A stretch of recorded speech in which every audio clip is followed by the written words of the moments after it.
Olá, seja bem-vindo, seja bem-vinda. Para quem não me conhece, eu sou a psicóloga Patrícia Silva e hoje eu estou aqui nesse lugar lindo, na praia de Taquatiara, na minha cidade aqui em Niterói, para falar com você sobre a fome emocional.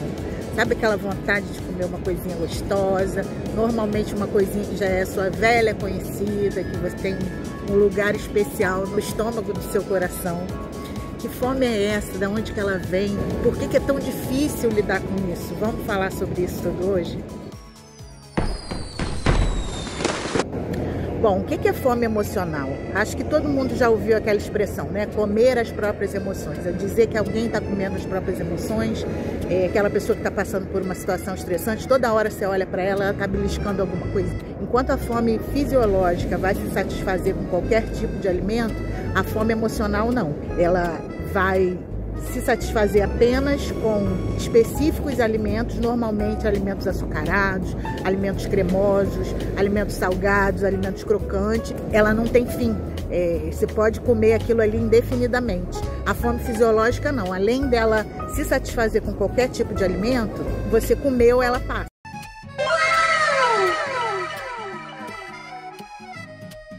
Bom, a gente pode dizer que o alimento, ele tem muitas camadas de emoção em volta dele. Por quê? Porque quando a gente chega, por exemplo, a gente já é recebido no mundo, a forma de o bebê nasceu, tá chorando, pá, recebe o seio materno. O afeto, o acolhimento, o bem-estar, tudo aquilo vai passar para você, a proteção, tudo aquilo vai ser passado para você através de uma refeição.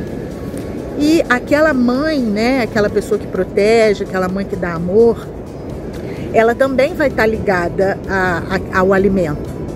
Então, essa ligação emocional, ela já se estabelece no nascimento da criança e ela vai se aprofundando na medida em que a criança vai se socializando. Então, vai na casa de um amiguinho, a mãe faz uma coisa gostosa, vai na casa da tia, almoço na casa da avó, a avó sempre faz aquela comidinha que a pessoa gosta, e assim vão acontecendo as ligações emocionais que vão fazendo com que essa comida tenha um aspecto, uma dimensão emocional.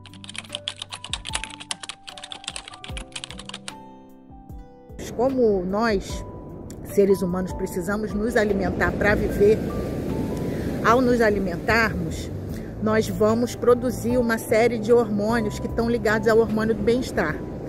Inclusive porque a comida tem essa dimensão social, então você em uma refeição em família, você está ali produzindo uma série de hormônios, ocitocina, que vai produzir outras coisas que vão fazer parte dessa sensação de pertencimento. Esses alimentos especificamente, os alimentos muito açucarados, chocolate, doces, milkshake, ou então comidas gordurosas, muito salgadas, elas vão direto no nosso centro de prazer, no cérebro. Então, o que acontece? Nos momentos de estresse, você também vai ter duas dimensões. Você vai ter uma pessoa que vai estar ali angustiada, sem saber o que fazer, vai estar ansiosa. E na dimensão neurológica, ela vai estar com uma inundação de estresse ali naquela corrente sanguínea. O alimento, ele vai fazer um equilíbrio, porque o estresse é gerado, né? Ele é acompanhado, digamos assim, da produção do hormônio cortisol. E quando você comer um alimento açucarado, um alimento gorduroso, delicioso, ele vai direto lá no seu centro do prazer e vai produzir hormônios do bem-estar que vão contrabalançar essa quantidade imensa de cortisol. Esse mecanismo do sistema de recompensa do cérebro, ele também é o mecanismo que funciona quando a pessoa tem algum vício em substância, seja pornografia, seja o vício que for, a compulsão, ela vai estar muito ligada a esse sistema dopaminérgico. E a tendência desse esquema de regulação através de comida, se isso não for tratado da maneira adequada, a tendência é que isso piore. Por quê? Porque cada vez essa pessoa vai precisar de mais quantidade, seja de comida, seja de bebida, seja lá o que ela gosta, cada vez vai ser necessário uma quantidade maior disso para que ela consiga esse equilíbrio aí que ela tenta fazer através do alimento.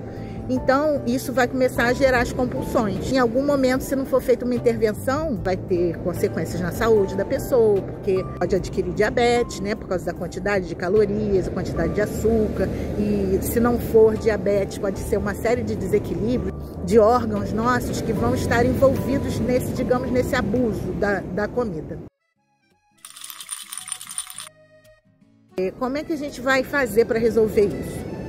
Bom, não tem uma resposta fácil, né? A pessoa tem que estar realmente desejando que isso aconteça.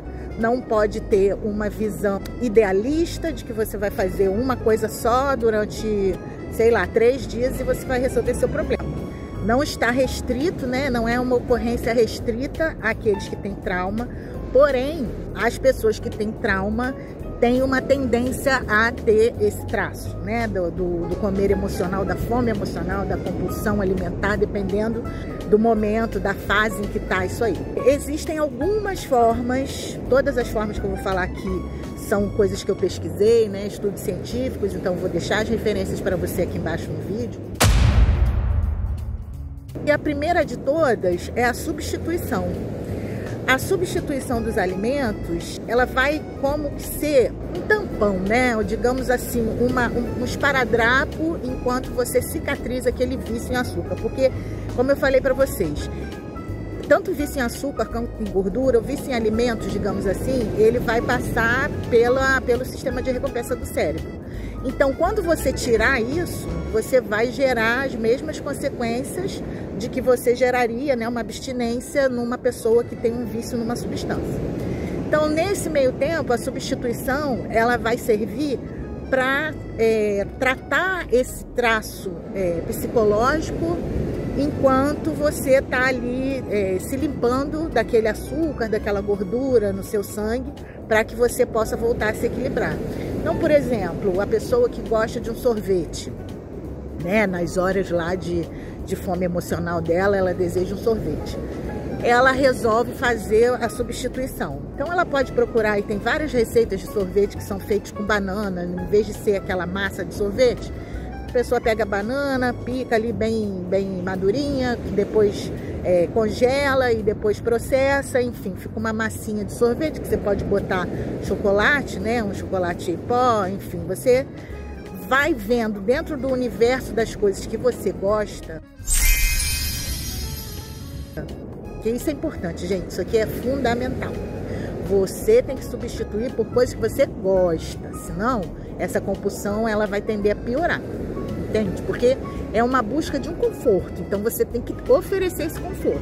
Na maioria das vezes a pessoa gosta aqui de um grupo, né, de alimentos que estão ligados com essa compulsão, e a pessoa também gosta de um outro grupo de alimentos, legumes, castanha, iogurte. Então a pessoa, né, busca fazer a substituição, por exemplo, uma coisa cremosa, substituir por um iogurte natural e botar bastante adoçante para você ter aquele saborzinho doce, até que você ultrapasse esse primeiro momento de tirar esse açúcar ou essa gordura, seja lá o que for da sua vida, e aí você consiga conviver com isso com mais facilidade, porque como qualquer vício, uma hora isso aí vai diminuir muito, né? Eu já fiz uma época de dieta cetogênica e eu lembro assim como eu fiquei surpresa, porque eu não ingeria nada de processado. E aí, simplesmente, esse comer emocional, esse desejo por esses alimentos específicos, ele sumiu. Então, assim, a dieta acaba sendo um certo tipo de substituição de alimento. Acabou sendo para mim, né? Porque eu gosto muito dos alimentos que estavam ligados a essa dieta. Então, para mim, foi uma coisa que funcionou super bem. Além da substituição, é importante também você cuidar desse estresse subjacente, desse lado neurológico que está envolvido aí, que vai fazer você buscar essa compensação para equilibrar o que está sendo produzido lá no seu cérebro. O que é bom o que é a melhor coisa para baixar o cortisol na corrente sanguínea? Exercício físico, nunca vou cansar de falar. Gente, o exercício físico ele é uma solução maravilhosa para um monte de problema ao mesmo tempo e ele não tem sequer contraindicação. Muito raramente. Pessoas saudáveis não têm contraindicação para exercício físico. Então, assim, Exercício físico todo dia. Ponha o exercício físico na sua vida. Se você não pode fazer meia hora por dia, faça 5 minutos. Começa com 5 minutos. É mais importante a constância. Mais importante você estar ali dia sim, dia não, ou todo dia. O que você se propuser a fazer, mesmo que seja 5 minutos, do que você fazer hoje 1 hora, 2 horas, sei lá, e passa o resto da semana sem fazer nada. Você vai ter benefícios? Vai. Mas você não vai construir o hábito, que é a coisa mais importante. E aí, se todo dia você comparecer e fizer um pouquinho, naturalmente o seu cérebro vai se adaptar a isso e daqui a pouco ele vai estar pedindo mais. Então você vai naturalmente equilibrar esses hormônios aí. Além do exercício físico, tem também um complemento chamado ashwagandha, acho que é assim que fala. Tem vários estudos científicos que comprovaram a eficácia dele para essa questão da fome emocional, da compulsão alimentar. Então, se você juntar o exercício mais o ashwagandha, você já tem 2 armas aí que você pode usar contra essa questão. Outra forma muito eficaz e sensacional, porque também é gratuita e também não tem contraindicação, é a terapia do riso. O que a gente chama de terapia do riso?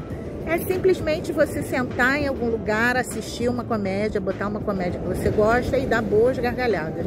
A crise de riso, que a gente chama, ela libera uma série de hormônios que vão ter consequências maravilhosas. Vão ter alívio da dor, vão baixar esse cortisol, vão produzir uma série de hormônios do bem-estar. Então, é uma forma inteligente, gratuita e muito prazerosa de você lutar aí contra essa característica que você tem. Outra forma infalível é a autocompaixão. Já foi comprovado cientificamente que a autocompaixão, ela pode te ajudar, ela é a forma mais eficaz de você lidar com esse tipo de problema. Por quê? Porque o comer emocional, ele vai envolver um lado de muita culpa, de muita autorrecriminação, e a pessoa vai... ela está fazendo uma coisa que ela não quer fazer, que ela está sendo empurrada, por uma força que é maior do que ela, e ela sabe que ela está se fazendo mal. Então é natural que essa pessoa se critique. Só que quando ela se critica, ela vai produzir ainda mais cortisol, que vai piorar mais ainda. Então, uma crise ontem, hoje você vai passar o dia inteiro se recriminando, você aumenta muito mais a chance de você ter novos episódios.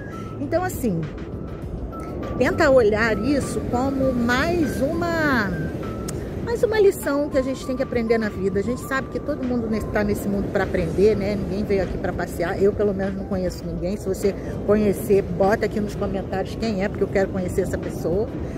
Mas, assim, todo mundo veio aqui para aprender, ninguém é perfeito. E você tem um problema, assim como outras pessoas têm problemas como esse ou maiores, sabe? Isso é uma característica que envolve muitas pessoas, ainda mais no mundo que a gente vive, de velocidade, tecnologia, redes sociais, que é muito ansiogênico, e muita gente tem essa forma não saudável, digamos assim, de lidar com a comida, mas isso não é uma falha de caráter, isso é uma marca do nosso tempo, isso é uma marca de um problema que você tem para se ajustar na sua vida, mas que você pode fazer isso, e que vai ficar muito mais fácil se você fizer com compaixão por si mesmo, do que se você ficar se recriminando ou sendo como se fosse um inimigo, Trate-se. Quando você tiver esses episódios, você trata a si mesmo como se fosse uma amiga sua, um amigo seu que tivesse tido um episódio desse, e diz para si mesmo o que você diria para essa pessoa. Bom, gente, era isso que eu queria falar com vocês hoje. Queria que você me contasse aqui nos comentários o que você achou desse vídeo, se você tem a fome emocional, o que você achou das dicas que eu deixei aqui, e se tem algum outro assunto sobre o qual você gostaria que eu falasse. Tá bom? Obrigada pela sua audiência. Até o próximo vídeo. Um abraço.